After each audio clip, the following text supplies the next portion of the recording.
ભાવનગરના ત્રાપજ નજીક એક જ દિવસમાં બીજો અકસ્માત સર્જાયો હતો।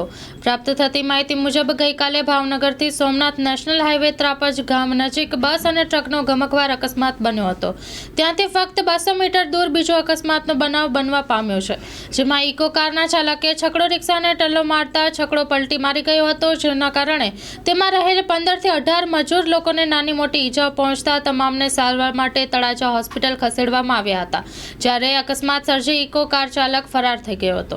Story report by Anil Gohil, Bhavnagar, સાથે કેમેરામેન મનાલ રાજગુરુ। લોન પર ફોન 15 વર્ષ જૂનું ગુરુ મોબાઈલ એન્ડ ઇલેક્ટ્રોનિક્સ। દરેક કંપનીના જૂના અને નવા મોબાઈલ લોન ઉપર મળશે અને ઇલેક્ટ્રોનિક્સ આઇટમો ફ્રીજ, ટીવી, વોશિંગ મશીન। ગુરુ મોબાઈલ એન્ડ ઇલેક્ટ્રોનિક્સ સંતોષી માતાના મંદિર પાસે અને અમારી અન્ય બ્રાન્ચ ગુરુ મોબાઈલ પોઈન્ટ આભા હોટલ નીચે પેટ્રોલ પંપ સામે ભુજ। તો મેળવો લોન પે ફોન અને તમામ ઇલેક્ટ્રોનિક્સ એપ્લાયન્સીસ।